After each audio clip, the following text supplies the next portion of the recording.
Hello and welcome to The Analyst by Vajiram and Ravi dated 10th November 2025. Here we have taken up some important news article from The Hindu and Indian Express and segregated our discussion into two parts, that is analysis and simplified. In analysis section, the first news is efficacy of smaller states. We have taken up this news because PM Modi, while attending the 25th anniversary of formation of Uttarakhand state, lauded the achievements of state of Uttarakhand and also launched a scheme worth rupees 8,000 crore. Next is the food security to nutritional security, because there is an article which talks about combating the malnutrition in India through lab-based foods, especially the smart protein and the functional foods. The topic for simplified section are listed here. So let us begin our discussion. So let us begin with the first news article of today's session, that is PM Modi hails development journey of Uttarakhand. Here on the 25th anniversary of the formation of Uttarakhand state, PM Modi has lauded the developmental achievement of Uttarakhand. He also announced development project worth rupees 8,140 crore for the state. Why it is important? Because it relates to GS paper 2 syllabus issues and challenges pertaining to the federal structure. Now, what we are going to cover in this discussion is the constitutional provisions related to the formation of new state, what has been the evolution process in India, why there are demand for a smaller state or separate states, what are the arguments against it, and we will also look into some brief way forward. Apart from that, you will also be provided with a practice mains question which you have to attempt after the session. So first thing, the constitutional provision. What constitution says about the creation of a new state? Now here three articles are very important, article 2, 3 and 4. For internal adjustment, that is inside Union of India, article 3 deals with the formation of new state or increase the area of the state, diminishing the area state, alter the boundaries of any state and alter the name of any state. Now what is important for you, that such bill should be presented, can be introduced only on the recommendation of the president. But before this recommendation, president has to refer such bill to the state legislature by defining, by explaining them the time frame in which they have to submit their response regarding such bill. Now, President is referring such bills to state legislature doesn't mean that he is bounded by the advice of the state. So, nature of advice is non-binding. Still, the parliament can go ahead with the bill even when the state is against any such proposal. Next thing, once the state is created or the name has been changed or the boundary has been altered, if there is any future amendment to that particular act, State Reorganization Act, then there is no need for recommendation again. Now, Parliament on their own can amend the act itself, or they can change the name, boundary, anything. Next is, if Union Territory, in case of Union Territory, there is no need to refer the bill to its legislature. Now, why I said that formation of new state, three articles are important. We talked about internal adjustment. There is an external adjustment too. Suppose India, some state which is not part of Union of India, some country which is not part of Union India, or some geographical location which is not part of India, now wants to integrate itself into the India. For that, the external adjustment is done through Article 2, that is admission or establishment of new state. So in case a geographical location or a state or a country wants to become part of Union of India, it will be dealt with Article 2. Secondly, let's say India created a new state. Let's say there is a war. Just one example to understand, there is a war and India created liberated one area, and now that area wants to get into the Indian Union, then again Article 2 will be applicable. Another important article is Article 4. it says two important things from your prelims perspective. First thing, that such an amendment will be passed through the simple majority, deemed to be an amendment of this constitution for the purpose of Article 368. No such law. So, Parliament can pass such law with simple majority. So, it will not be treated as amendment under Article 368. Second important thing, that apart from this inclusion, exclusion or changes, there would be two amendments in first schedule and fourth schedule of the constitution also. First schedule, name of the states and UTs. Fourth schedule related to allocation of seat in the Rajya Sabha. So, first schedule and fourth schedule will also be amended. So, these are the constitutional provision. Now, you know that since independence, there has been demand of separate state. Basically, it was based on initially it was based on the different linguistic identity and cultural identity. And there were three major commission which you might know about, that JVP Commission, Dhar Commission, Fazal Ali Commission was there. All three commission in principle, they agreed to one point, that such separation or such creation of new state should be based on administrative convenience and national integration. They all in principle disapprove the demand of the linguistic reorganization. However, with the death of Potti Sriramulu and creation of Andhra Pradesh, everything changed. And creation of Andhra Pradesh was done on the basis of linguistic demand, and then after, the linguistic aspect and cultural aspect were taken into consideration. After that, India has witnessed several demand, and their implementation is starting with 1957, where Naga Hill Yunsang area was separated from Assam and made a UT.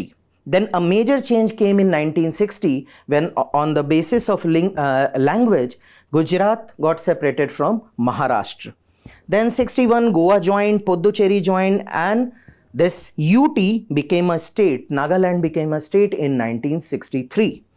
Then came another major shift where Punjab and Haryana became two separate states on cultural and linguistic basis, and Himachal Pradesh turned into a union territory, which later in 1971 became a full-fledged state.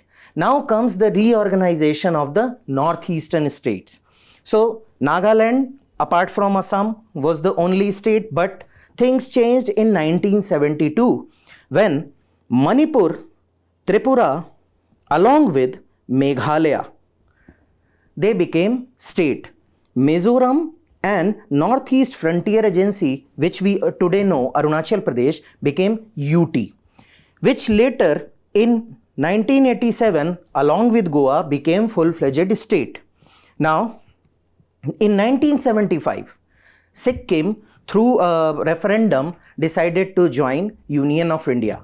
Now, please let us know in the comment box which article had dealt with this inclusion of Sikkim into Union of India, whether it was done through Article 2 or Article 3. Then came 1991 when Delhi was deemed as National Capital Territory, that we today know, NCT of Delhi.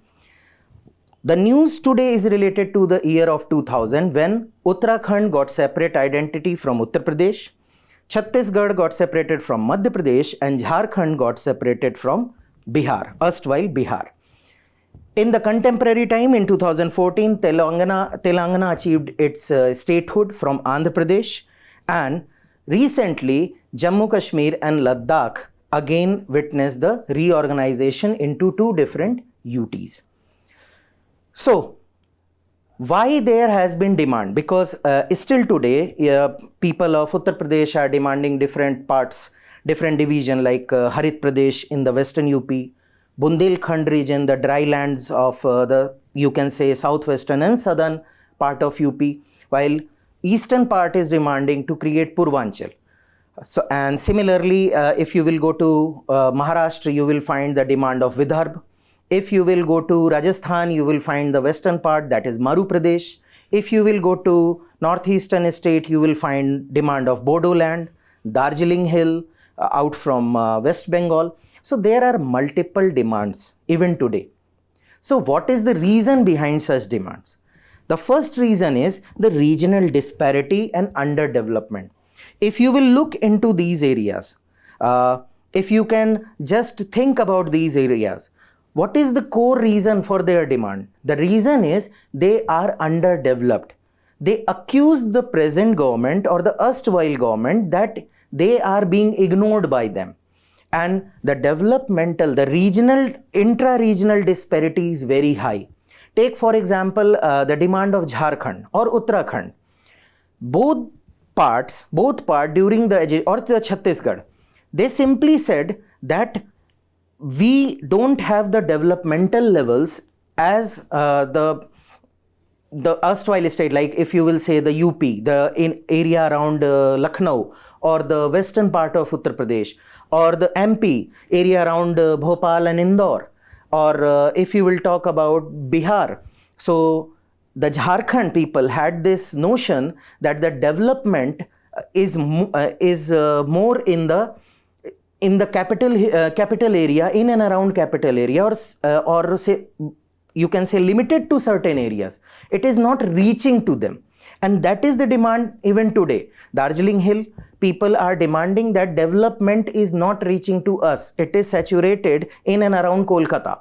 So these are the demand. The first reason is regional disparity and underdevelopment. Second is the administrative efficiency and accessibility.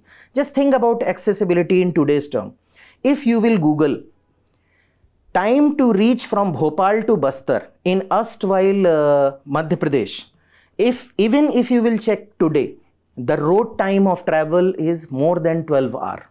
Just imagine.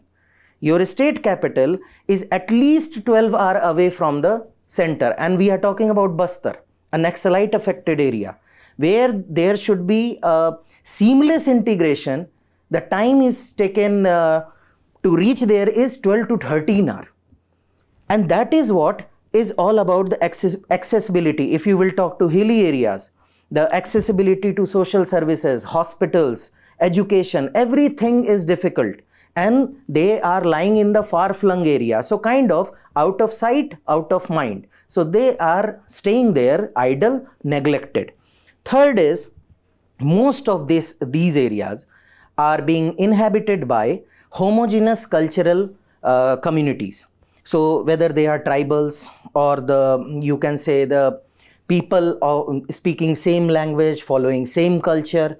So they kind of feel alienated from the mainstream, and they perceive others as a threat to their culture, and they think that preservation of their cultural identity and linguistic identity depends on one thing only: if they get a separate state, then only they can preserve their culture, then only they can put forth their demand. Next is the political voice. Now these areas are generally, if development is not there, the simple outcome will be out-migration. Second outcome would be, because development is not there, the population density may be. In most of the cases, if you will see the forested area, hilly areas, or the dry lands of Bundelkhand, Vidarbha, you will find the population density is low. Now, these people have a simple understanding that since our political representation is not there, since we are not that important for the governance or the governing apparatus of the state, we are lying at the margins. And in order to achieve that political voice, that political demand, that points to be heard, they want their fair representation. And if you can recall the recent demand of Gorkhaland, the Darjeeling Hills area, the basic thing was the political demand, that political representation should be increased. They did not want to be directed or controlled from the state capital, West Bengal. They said that our culture is different, our lifestyle is different. We want our own political voice to be heard as per our requirement. Next is the resource control. Now, in some cases, what happens? The resource-rich area is being exploited, but development is being done elsewhere. Fit case was Jharkhand and Bihar. The ore mineral, the all kind of minerals you will get in the Jharkhand area, Chota Nagpur plateau. But the revenue is being shared with Bihar also. Same goes with Chhattisgarh. The revenue came from the Chhattisgarh, again part of Chota Nagpur plateau, mineral rich, coal and all those things. But revenue is going to entire state. Revenue going to entire state is not a problem, but revenue not being used for your own development becomes a problematic thing. So people in these areas, they want control over their resources, that once we will get the separate state, definitely we are going to control the resources. Then comes the focused developmental strategy. Now I have told you that these areas, you will generally find a homogeneous group residing there. Similar language, similar culture, the topography would be similar, the climate would be similar. So, once you will separate this area, you can make objective policies. It would not be a trickle-down effect that policy is being framed 15 hours away and being implemented. So, the policy for a plain area is being applied in hilly area also. So they want a focused developmental strategy, and there are empirical evidences also, because since 2000, for next 10-15 years after the creation of Uttarakhand, Jharkhand and Chhattisgarh, both Jharkhand and Chhattisgarh, they developed, their GDP growth was double than the parent state. The parent state were hovering around 5 to 6%, while these states were achieving the growth rate of 11 to 12%.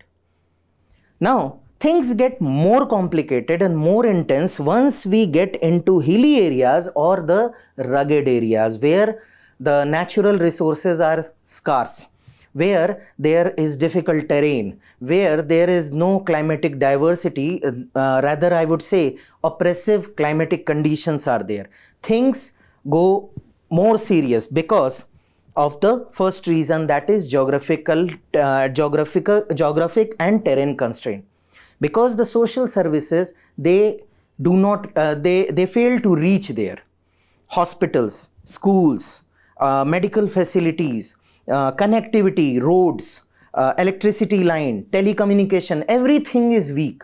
So it kind of creates, it kind of increases their resentment towards the parent state. Next is the economic viability and livelihood challenge. Now most of these areas, they face economic viability and livelihood challenge. Even after getting a separate state, we will take that part later. But as a part of their parent state, they have less diversity in the source of their revenue. So most of them are dependent on, let's say, mineral or tourism. Now, for a small area where agriculture is not that good, mineral exploration you cannot do as much as you can do in the plain areas. What remains with them is a niche area where they can earn their revenue, but they have to share it with the entire state. This becomes another bone of contention. Then comes whatever the resources they have, it is environmental and ecologically sensitive area. Again, if you want to do anything, there are cases of slope failure, there are natural disasters, there are, you can say, the cost of reaching with the materials or the product or the produce is higher than the plain areas or the areas where connectivity is good. Then comes, as we have discussed, again far-flung area, administrative challenge, they lie on the margins, and there is consistent conflict between resource and land use. So very minimal agricultural activity, mostly dependent on, you can say, the fruits and vegetables. Any change in the land use pattern can prove disastrous for the overall ecology of those areas, because these are delicate regions. Okay, so especially in hilly areas, these factors make them feel more alienated, or you can say that developmental projects, whatever the slow pace they are working upon, they become even more slower and kind of accentuate or kind of increase this resentment and thus the demand of separate state. Now, moving further, there are challenges also. People have gave their opinion against the formation of a smaller state. And what are they? First is the economic viability. Now, as we have discussed, that they have a niche area where they can pursue their economic activity. Most of the newly formed state are either dependent on center's grant or the central sector schemes.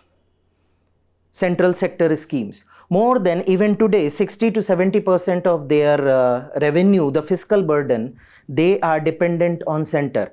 Just imagine recent floods in Uttarakhand and Himachal. What kind of package they demanded from the center? Because of most of these states, now after showing growth trend of 10-15 years, they have become stagnant and now they are dependent on central sector demands or grants. Second is, once you will create such a smaller units, it will be, as I told you, that homogeneous population would be there. It will create a danger of dominant community being the hegemony of the dominant community. So, which definitely will sideline others and will definitely is going to threat the diversity of the region. Third is the political fragility. Now, this is true for the initial years because state is smaller, number of legislators are less. So, any seesaw movement between legislature, 5 here, 5 there, the government collapses. So, this was true in case of Uttarakhand also in the initial year. So, this creates a kind of political fragility in smaller states also, because you just need 4 or 5 MLAs and government is gone. So, this is one reason. Then, creating a state comes with higher administrative cost and recurring fiscal burden. You have to create new government houses, you have to create new courts, you have to create governor house, you need to create different department, and all this will require money.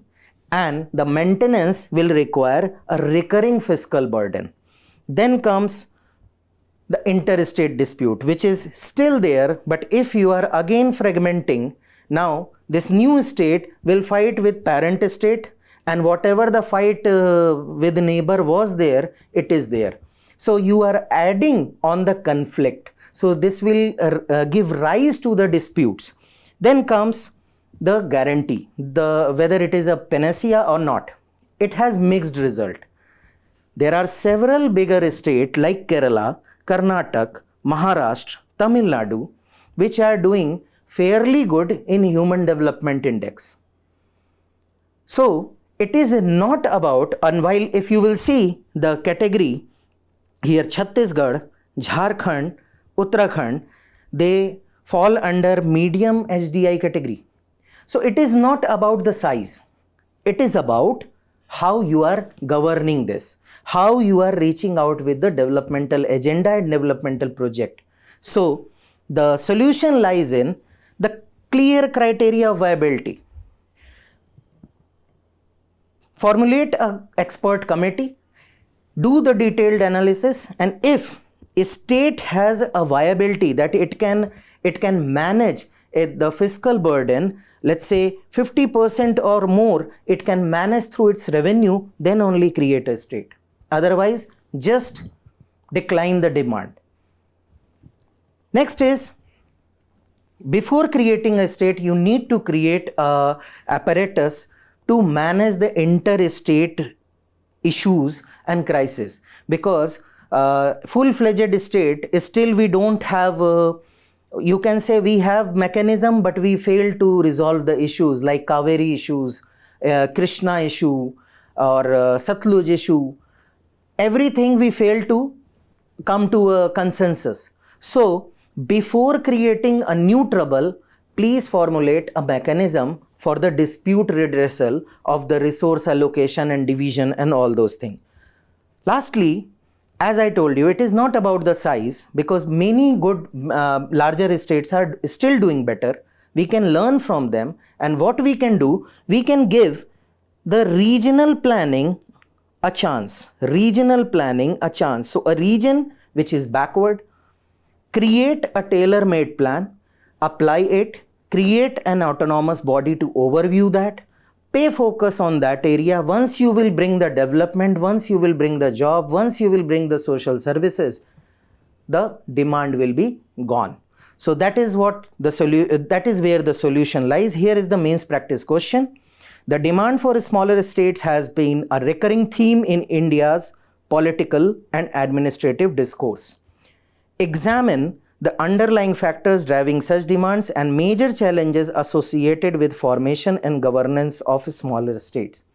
This is a 15-marker question of 250 words. Try to attempt it. The next news article is titled as "Does India Need Nutritional Transformation?" Because of the ongoing status of malnutrition in India, this article delves into the question whether the functional foods and smart proteins are an answer to the fight against malnutrition in India. Why we have taken up this topic? Because of GS paper 2 issues relating to poverty and hunger. What we are going to discuss? We are going to discuss the concept of malnutrition, its status, why it is prevalent, and how functional foods and smart proteins can answer these, act as an answer to such issues.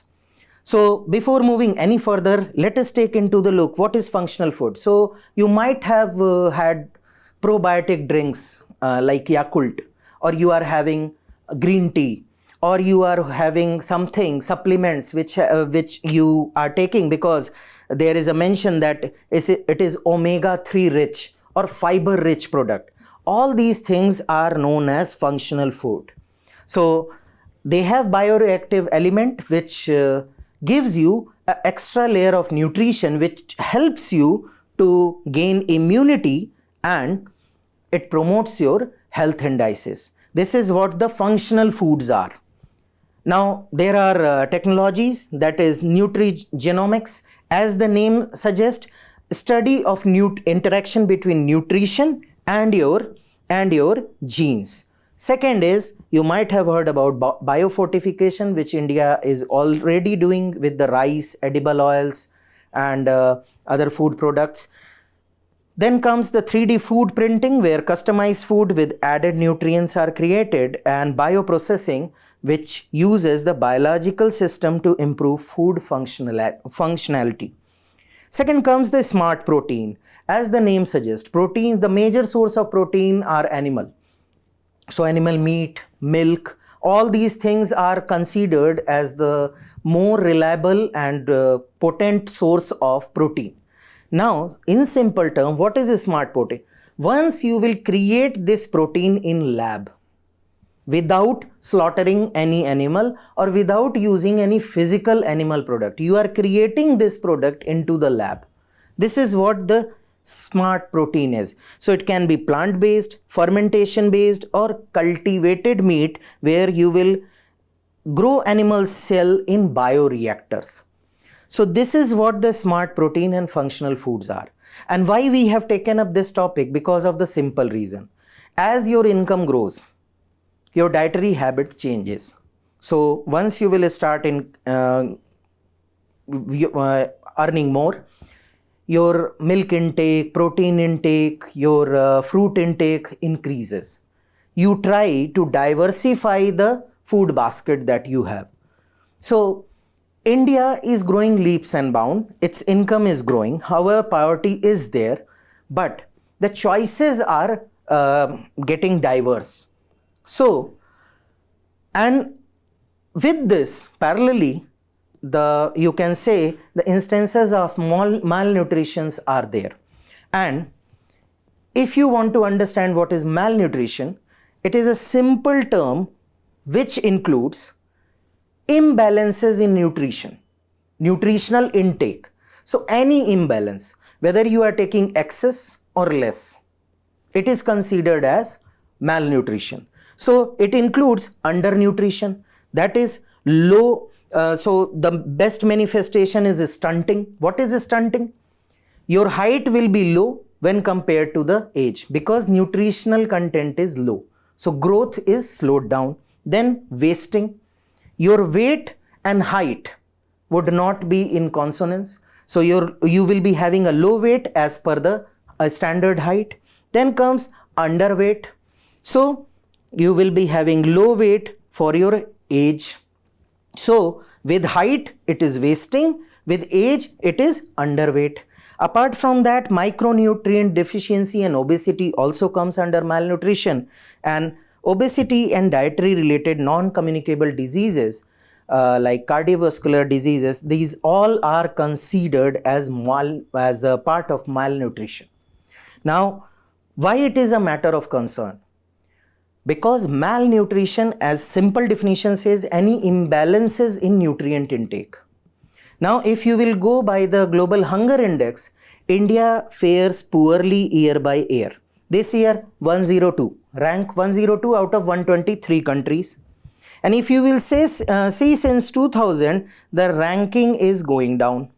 However, government counters these findings and says that out of 4 indices that global hunger index uses, 3 indices are based on child health care, which is not going to give you the complete picture of malnutrition or health indices in India because you are focusing more on children.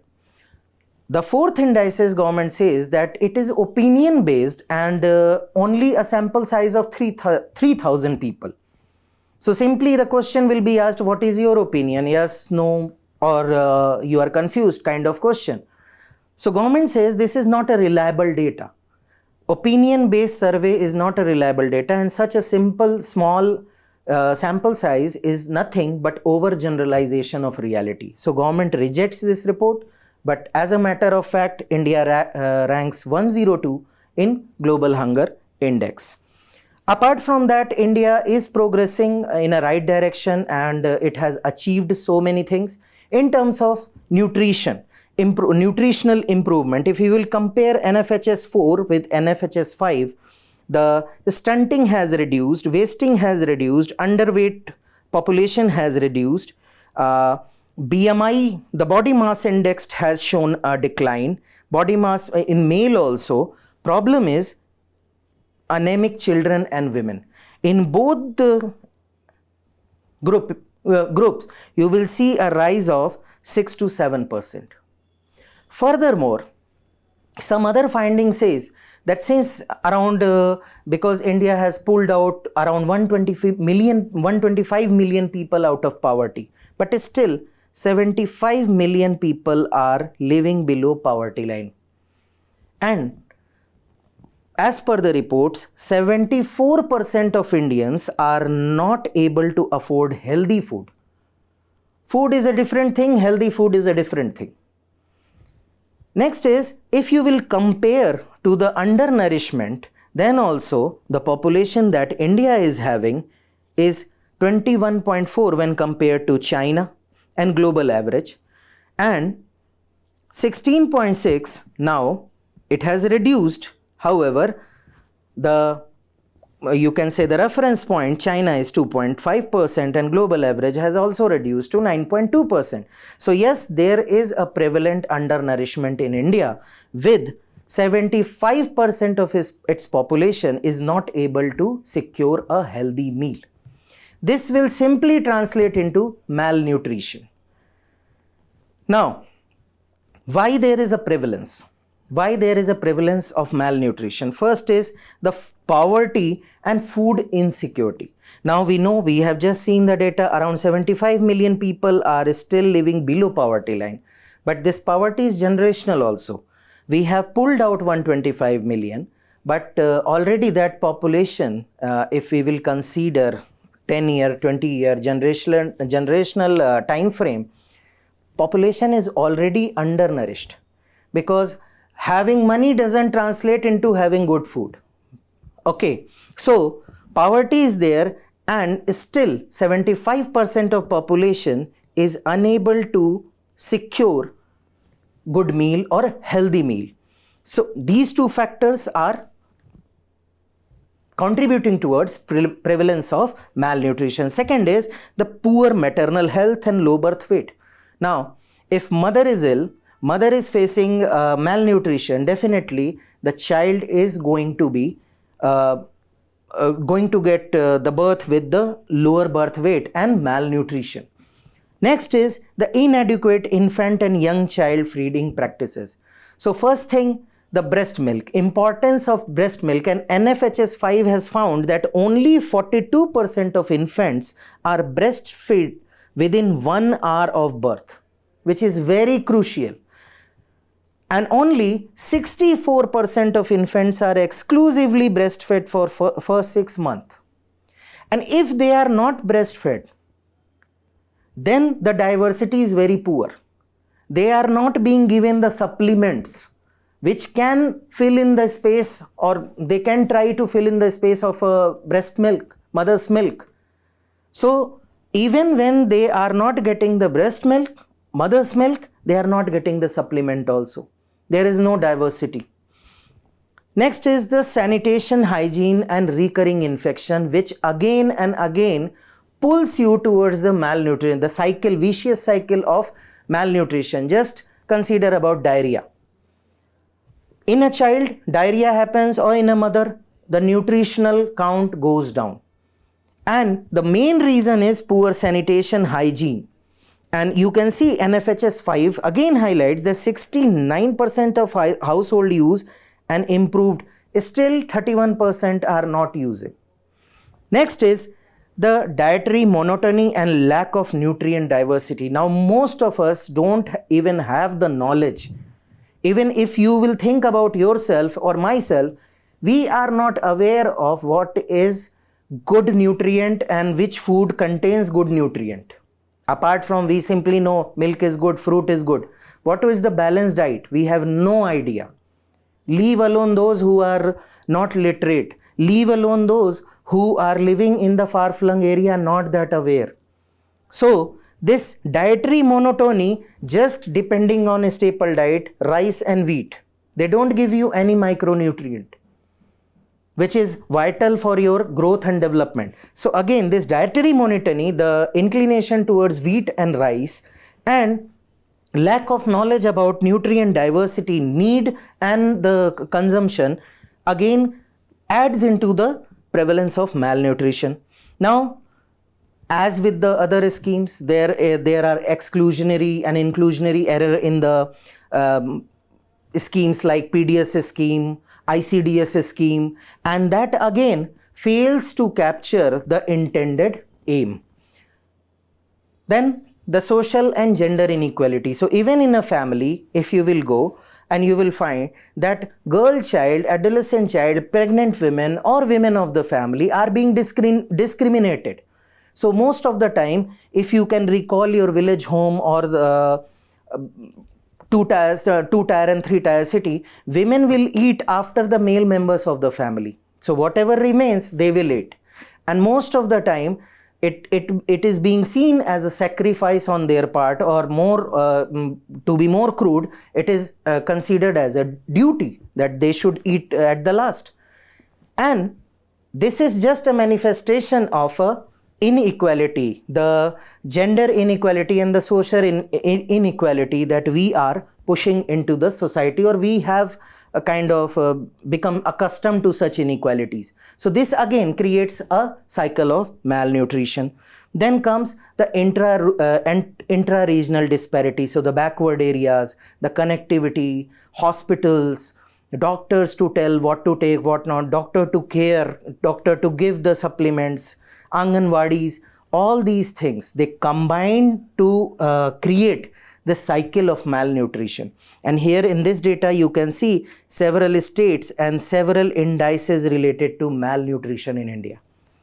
Now, government has launched several initiatives like Poshan Abhiyan, ICDS, Anemia Mukt Bharat, National Food Security Act, and Food Fortification Initiative, which is part of this giving the protein and the food fortification, you can say the lab made food or the enhanced nutritional value. So government is already focusing and have made mandatory in certain sectors like rice and milk. You need to provide, government provides incentive in such sector to fight the malnutrition.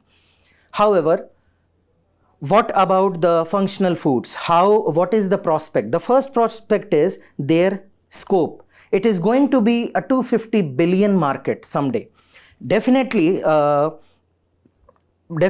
it is going to supplement the micronutritional deficiency or the nutritional deficiency of the India, because it is kind of providing the lab grown food. It is providing the lab grown nutritional value. So it has its own value in ensuring the food security. Economically, it is going to be a 250 billion market by 2030. Further, India is an agricultural economy predominantly. Along with the growth in the biotechnology sector, India can become one of the major player of this sector. Lastly, it will generate employment, will diversify agriculture, manufacturing and logistics sectors. Further, there are challenges like mislabeling, like unverified mislabeling of the product, which you might be reading in the newspapers that often several companies are being fined, or they are being their licenses are being terminated because they are mislabeling, they are giving wrong information to the customer. Second is the transition demands the workforce upskilling. So many a times what happens, a scheme comes but workforce is not ready. So who will take the job? Machines, and joblessness will be there. So tackling one problem, creating other. So you need to upskill, especially the agricultural workers. Then many suggest that this is not a policy which is people oriented, but a policy which will benefit some corporate houses, because they have the money, they have the potential, they have the expertise to exploit all this. So they feel that this is going to ultimately benefit the industries or the corporates, not the people. Likely, and lastly, though it does not alter the structure, taste or order of the food, but there is a kind of hesitance towards using such lab made food. So what is the need of R? The first thing is FSSAI should come up with the clear-cut guidelines and definitions of what should be there and what should not be there. Then interministerial, because agriculture ministry is there, health ministry is there, corporate ministry is there. There are several ministries which will create, there need to be a cooperation and seamless communication between these ministries so as to go ahead with any such program. Then comes the simple thing, the public-private partnership should be promoted, and so that this biomanufacturing infrastructure and can get viable economically, and should focus on indigenization of the technology. We should not be dependent on foreign technology or foreign corporations. Lastly, the public education campaign to build trust in biotechnology based food, and for that additionally you should ensure the farmers' inclusion into any such plan. So this is your question. What do you understand by the term functional food? Highlight their significance in combating the issue of malnutrition in India. This is again a 15-marker question, 250 words. Try to attempt it. So let us start discussion on the simplified section. The first news article is Aditya L. Now Aditya L got a close look at the coronal mass ejection of the sun, and this is the first time that such ejection has been or eruption has been recorded from that close a distance. Now, important from your GS3 perspective, awareness in the field of space. Now, the news says that the payload, that is visible emission line coronagraph (VELC), it has recorded a coronal mass injection for the first time. That is, you can see this, that first time CME in the visible wavelength range have been obtained, and this has been the closest to the sun. Now scientists from the Indian Institute of Astrophysics along with NASA are involved in this study. So what is important from your perspective is covered here, that this Aditya L1 was launched in 2023 with PSLV C-57 rocket, and important thing is it has been placed in the Lagrange point L1 which we call Lagrange point. What is Lagrange point? There are 5 points you can see in this figure: L1, L2 and L3, L4 and L5. And what is it? Basically at Lagrange point what happens, the gravitational pull of the sun and earth. So gravitational, if this is an object, gravitational pull of the sun or the earth gets neutralized by the centrifugal force of the body. So it remains stationary. So it consumes lesser fuel, and it helps scientists to cover the activities on the sun surface, that is corona or deep space, a easier thing to do. So if you will see that this L1 point, already there is a sun observatory named SOHO, and it gives, the L1 point gives an uninterrupted view of sun. L2 point gives an uninterrupted view of deep space. So James Webb telescope is located at L2 point, while L3 point is behind the sun and is of you can say not that important from the perspective of astrophysics. So that is what the Lagrange point is. Point of balance you can understand, where gravitational pull of two major bodies, sun and earth, or earth and moon, they get nullified by the centrifugal force. So object remains stable. So this is what and this Aditya L1 is located at L1, which is 1.5 million kilometer from earth. So this, what is coronal mass injection? That is ejection. This is ejection of plasma, that is superheated gas, along with magnetic field.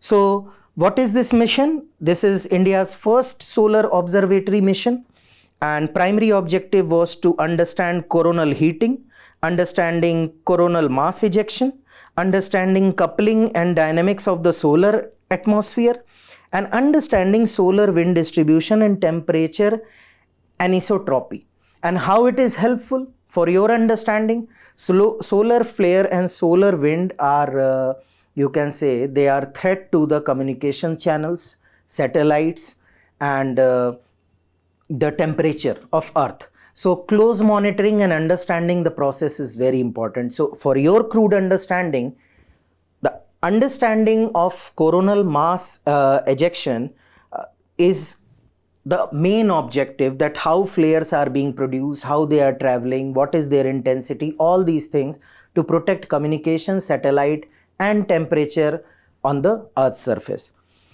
So there were 7 payloads. One was VELC, which has recorded this. Another is SOOT. Another is ASPEX to analyze solar wind. Another is Plasma Analyzer Package for Aditya Papa, which is again to measure solar wind.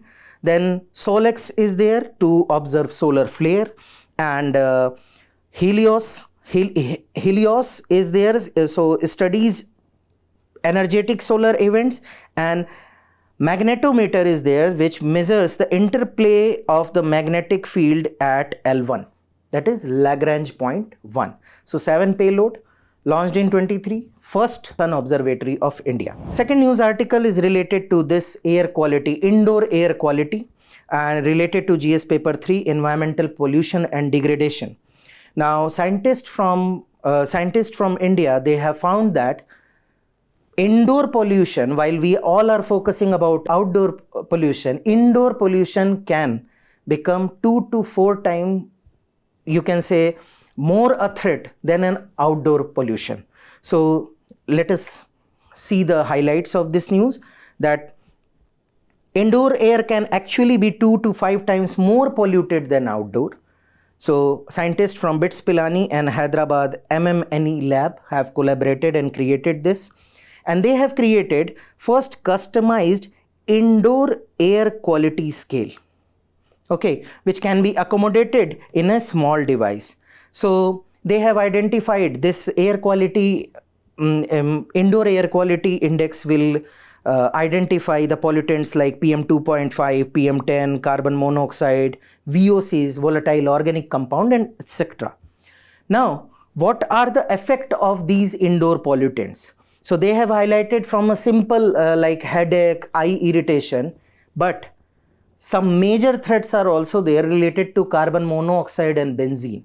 So they say that they can cause asthma, bronchial energy, COPD, that is chronic obstructive pulmonary disorder, immunity reduction, cardiovascular disease, and cancer also. So this is related to longer exposure to indoor pollution. And the two major things which are concerning about indoor pollution is benzene and carbon monoxide. So they have highlighted that benzene is part of your household things like the room freshener you are using, paints you are using, solvent you are using in refrigeration and all. Benzene is there. Plus the carbon monoxide. You are burning incense stick, carbon monoxide is there. If incomplete combustion is there. If you are using grill, fossil fuel you are using in your grill, so it is also creating carbon monoxide, and they can become deadly. Next is that apart from this, the cooking and cleaning process, the cleaning agent also contains this benzene. So cooking and cleaning apart from poor ventilation are the main reason for indoor pollution. Next is, I have already told you that aromatic disinfectants, cleaning agents, all these contain benzene. Apart from this, if you are keeping your household waste and you are not segregating them, then if you are keeping them for more than 1 or 2 days, they are producing methane. They are producing methane, and your home is a microscopic version of a large landfill. So this methane can cause the fire hazard also. Apart from health hazard, it can create fire hazard also. Next is the solution. The only solution, the major solution lies in the ventilation, using exhaust fan, segregating the organic waste. So these are the measures where that can be applied to reduce the burden or reduce the risk of the indoor pollution. So major benzene, carbon monoxide, and cooking oil, and the waste product that you are using, a source of methane. So here in this diagram you can see the source of indoor pollution. They spread from your bathroom to air conditioning till living room, plus outdoor air PM 2.5 and 10. The bedroom, you are using perfumes, you are using room freshener, all those things. Laundry room, all the cleaning agents, surf or the soaps or the floor cleaning agents, everything. Plus the kitchen, your cooking is also contributing towards the indoor pollution. Next news article is related to India's withdrawal from an overseas airbase, the lone overseas airbase that was in Tajikistan, that is INI. Important from GS paper 2, regional agreements involving India and affecting India's interest. So what is the news? India recently we witnessed the withdrew from the only foreign air base, which was INI, located in the Tajikistan near to its capital. And India first started using this in 90s, and the story is that at that point of time it was an airstrip and part of just got independent from the USSR, erstwhile USSR. So India got involved in an agreement where India developed this airport from an airstrip to a full-fledged Air Force station. India used this during its support to Northern Alliance. If you will read about the Taliban and Afghanistan, so previously a Northern Alliance posed the challenge to the Taliban previously. After that, USA came, then USA left, then again Taliban came. But first fight of resistance to Taliban was given by the Northern Alliance, and India supported Northern Alliance. And India used this base. Even in 2021, when suddenly US announced its withdrawal, India used this base. So it was not a full-fledged base, but yes, considering its locality, its geostatic location near China and Pakistan, India maintained around 200 military personnel with some Sukhoi 30 MKI jets. So why India has withdrew from it? The government says that there was an agreement up till 2022, and Tajikistan did not renew this, so we had to withdraw. But experts say that it was, you can say, the pressure from China.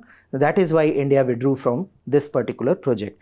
Now, since China has its one overseas base in Djibouti, so people, the general perception is India is there to counter China. So the question is whether India is having any such base other than the Aini base or not. So it is not exactly a military base, but yes, India has got into an agreement with Mauritius to develop the airport in the Agalega Island. So it will, right now, the Dornier aircraft, if you can see the Dornier aircraft, it is a small aircraft, propeller aircraft. So India is developing that airport. Right now, only Dornier can land, but eventually, India is targeting to develop it in a manner that it can land its Poseidon maritime reconnaissance aircraft also. So that is the only project that India is having with any other country, that is Mauritius, North Agalega. So apart from this, Indian Army is training Royal Bhutan Army and the Royal Bodyguard of Bhutan, RBG. Apart from this, India has no overseas presence. Now, from your perspective, the map location is important. So, few things that you should be focusing on. The Tajikistan, the bordering countries are China, Afghanistan, Pakistan. Sorry, Pakistan is not the bordering country. Afghanistan is. Uzbekistan and Kyrgyzstan. So Tajikistan does not share its border with Turkmenistan in the Central Asian countries. Some major water body include Caspian Sea, Aral Sea in this region, and Lake Balkhash. So again, three important water bodies and some neighboring countries, China, Kyrgyzstan, Uzbekistan and Afghanistan. So this is important from the perspective of your examination, the map location. Also pay focus on their capitals, that is Dushanbe, Bishkek, Tashkent and Ashgabat. So these are the, because UPSC has already asked a question based on arranging the capitals of ASEAN countries from north to south or south to north. So they can any day ask from left to right or right to left if any region is in news. So in that manner, you have to pay focus on this news. Another news is related to COP30, which is going to start, which started yesterday with lots of promises and anticipation, important from environmental conservation perspective. So key highlights are the pending demands. Now, the Paris Agreement, where we focused, we laid down the three major targets, that is to limit the temperature rise 1.5 degrees and reduce the emission, that is NDCs, and finance. So all the things are lagging. All the things are in lurch. So financing is not there, emission is not, emission is on the rise, the adaptation fund is, you can say, underfunded. So all these things. So COP30 experts are looking that for the first time, the promise will turn into implementation. So they are looking it as the implementation phase, because recently global stocktake happened. What is global stocktake? The review or assessment of what were your targets, how much you have achieved and what else you need to achieve. So whatever the NDCs you gave, How did you work? What did you achieve? What else need to be done? This is global stock take, basically taking stock of what you have done. So since it has been done, so now they are focusing on that implementation will be done. Second, they are focusing on Baku to Belem roadmap, because previous COP was held at Baku, Azerbaijan. So Baku to Belem, where they will be focusing on the funding, finances, and they are targeting a 1.3 trillion per year target by 2035.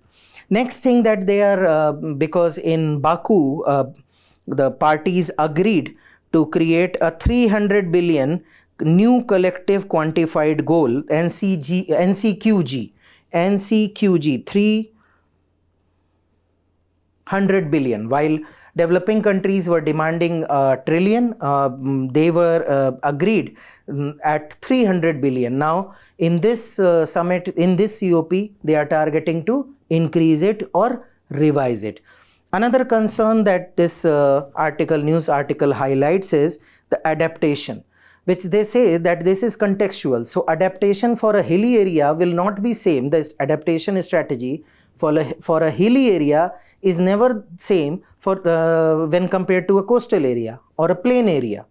So that is why they are saying this global goal on adaptation, GGA, reaching consensus has been difficult, and they are optimistic that this time maybe world will reach to this adaptation goals. Then in this adaptation goals, experts say that local knowledge should also be included in framing these goals. Further, apart from this, as the world is moving toward net zero, what is net zero?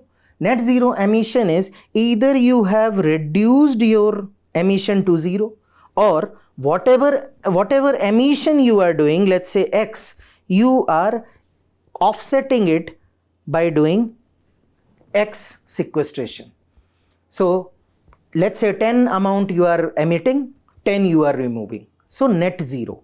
Either you are not emitting anything, everything is renewable, which is not practically possible as of now, and or you are offsetting. So the world is moving toward net zero. Now this report says the COP30 has already mentioned that it is not just about financing, that you will finance 1 trillion, 300. It is about technology also.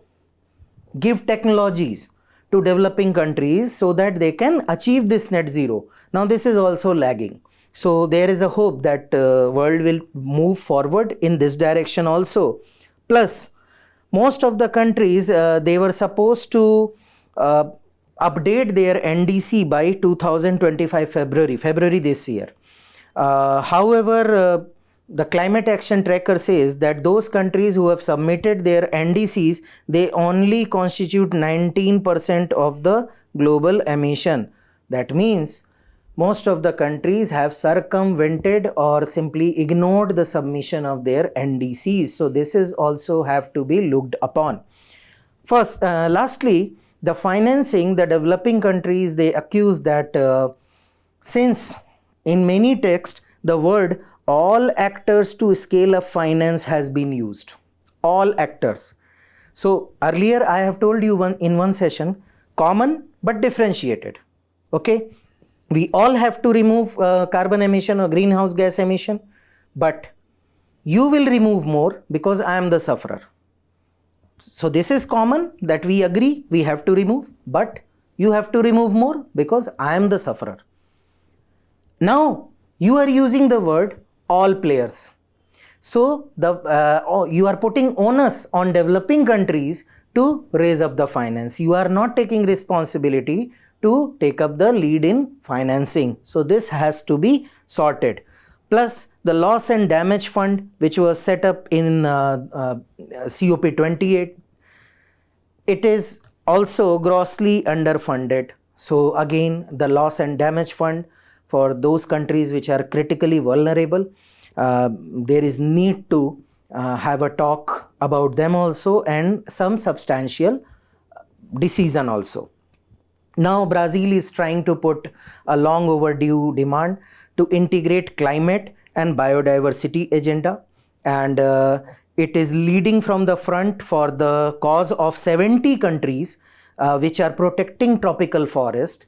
And you know that these tropical forests act as a lungs of the earth. So Brazil is leading that they should be compensated because they are protecting tropical forests, so they should be compensated. So kind of integration of climate and biodiversity agendas. For India, India has championed its role in as a leader who has repeatedly demanded common but differentiated responsibility. Has in the Bonn Convention, India has led a group of 77 countries which we call G77 plus China in this demand, and has pressurized the developed countries or persuaded the developed country to look for the finances and technology. So India, the expected line for India and its stand would remain same. From your perspective, we have already covered the Paris climate, that NDCs, which will be assessed every 5 years, common but differentiated responsibility, global stocktake, I have already told you, assessment in every 5 year. Then the climate finance, which was targeted 100 billion, then raised to 300 billion, and now it is expected to rise more. More expectation is there. Climate resilient development should be focused. These were the targets of the Paris Agreement. And transparent framework for verification system for emission and finance. And long-term goal is to peak the emission as soon as possible and move toward net zero emission by 2050 and 2070, that 20-year frame that every country has to pick. So this is a legally binding agreement, as you all know, and around 195 countries are party to it. The next news is the climate change imbalance in fertilizer use impact soil's organic carbon. This is Indian Council of Agricultural Research. This is new report related to environmental pollution and degradation. And this report has highlighted few things related to organic carbons. To understand this, first look into what is our organic carbon. Organic carbon in general parlance we know as soil organic carbon. So if you will see soil organic matter, it includes mineral particle, air, water, organic matter, living organism, all these things. In this, carbon is an important part. Carbon component of this soil organic matter, which comes from dead animal or decomposition of organic waste, it is an important part of soil organic matter. Now, what is the role? It maintains or enhances health and fertility. It retains water and nutrients. It also fights or reduces erosion and nutrient leaching. So it is a key indicator of soil quality. Further, it acts as a major terrestrial carbon sink, the soil itself, to a level that, according to World Food Organization, top 30 centimeter of soil stores more carbon than atmosphere and all vegetation combined. Top 30 centimeter. So managing soil organic carbon is vital to maintain the soil fertility and also the climate change mitigation along with the sustainable agriculture. Now what scientists have found, that rising temperature have reduced this carbon content in the soil, you can say the organic carbon content in the soil. So they have found that wherever they have found low organic content, the micronutrient are also low. And wherever they have found high carbon content, the micronutrient are more. Then rainfall and temperature determine the organic content. The second thing is the elevation, the height. So they have found that when they are on hills, that elevation is high, carbon content is more, organic carbon is more. And once they are coming from the hills to the valleys, the organic carbon content is low.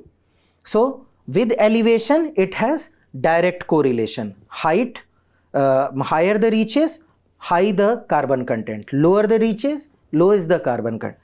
There is an inverse relation with temperature, negatively related. High temperature, low carbon content. Low temperature, high carbon content.